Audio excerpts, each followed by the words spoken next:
Guten Tag, meine Kinder. Und wie geht's? Ich heiße Frau Kappenstein. Wie heißt du? What language am I speaking? What did I say? If you guessed German, you're correct. And I will start over again in English. Good day, children. How are you? My name is Mrs. Kappenstein. And what is your name? Today we'll be talking about some traditions that immigrants brought to this country. Our tradition that I carry on is from a German influence, clear toy candy making. This is a picture of what some clear toy candies can look like. And this is an entire book about clear toy candies that I can share with you at a later time. I found these molds when I was back in college, antiquing in Kutztown at a shop. I started with 2 molds, and now I have a lot of molds, and I can make about 100 lollipops at a time, and a bunch of big clear toy candies from deer to trains to roosters, and it's really, really something cool. Let me explain something about clear toy candy to you. The tradition started in medieval times with crystal candy that was made, but it was a very big luxury. Most people did not have it.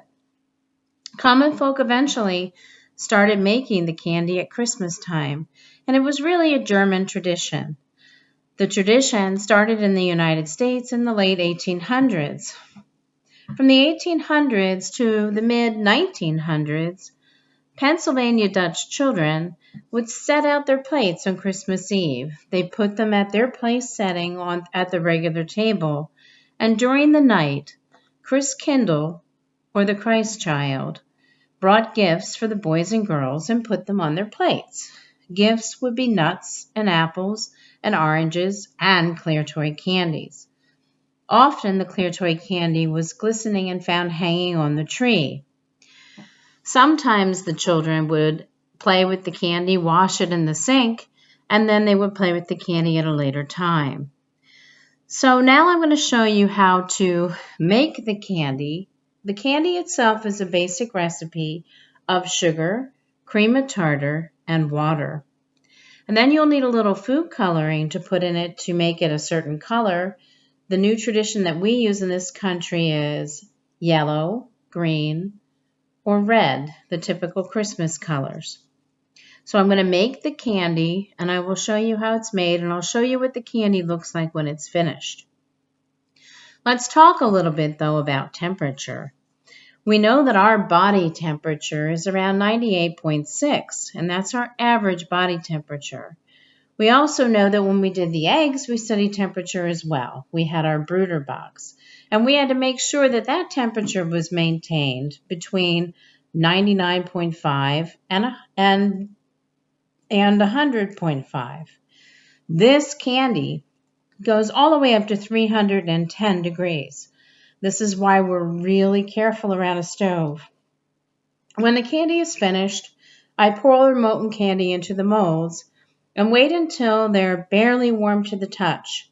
Then I pry open the molds and I let the candy cool. It's delicious. It tastes like cotton candy. Your assignment at home will be to think about traditions in cooking and celebrations that your families, immigrants, or ancestors brought to our country. Perhaps you can write it down and share it with us. Or maybe you can even make something special. I'm going to get the process started, and along the way I'll show you it step by step.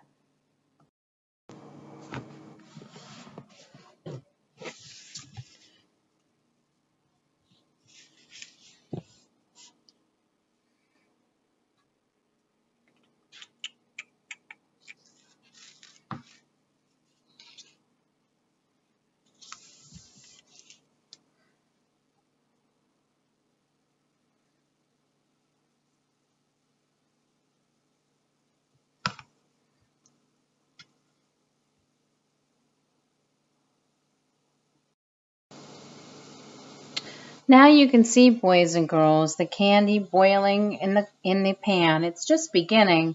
It's only around 98 degrees where our body temperature would be. You can see that I added my sugar, my cream of tartar, and my water. And I'm going to show you now the original papers that I got that show me some of the shapes that this candy can be made into. You can see the camel, the train. Perhaps you can see a Santa Claus and a deer. In addition to these, I found some other pictures. Look at that incredible sailboat. I've been searching for him for a long time. Baskets that can be made. So you can really literally make this into any shape. Now these molds are considered antiques. So they are a little more difficult to find unless you can find the reproductions. My candy is now going up to 122 degrees. Eventually it's going to start boiling very furiously, and then I will add some color and we'll come back to it at that point. You can see the candy really starting to bubble as it's getting closer to temperature. It's about time for me to drop the food coloring in, which I'm going to do right now just by little drops.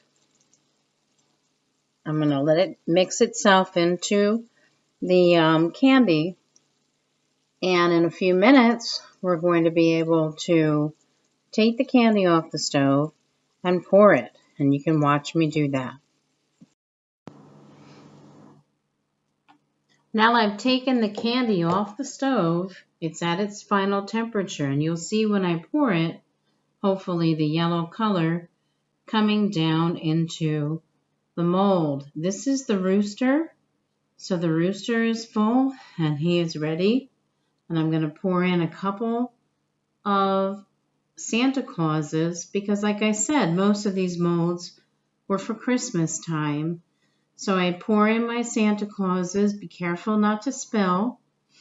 And when I pour my Santa Clauses, I have a choice. If I want to, I can make them into lollipops. With this mold, it's kind of nice to wait a few seconds. You put the sticks in, and then you'll just wait for the candy to be ready to be taken out of the mold. And you're able to straighten the sticks for a few minutes at this point in the process. So we'll come back in a little bit when Mrs. Kappenstein can open up these molds and you can see what the candy looks like.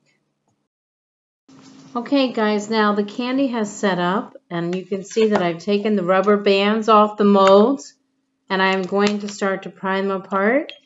And here's one of the Santa Claus lollipops. And I'll take the others out of the mold and I'll let them sit, clean them up a little bit. Sometimes you have to take a little bit off the edges and make them nice and clean. And then here is the rooster. I'm taking the front off the rooster, prying him out of the mold, and as he stands up you can see how absolutely beautiful the rooster is.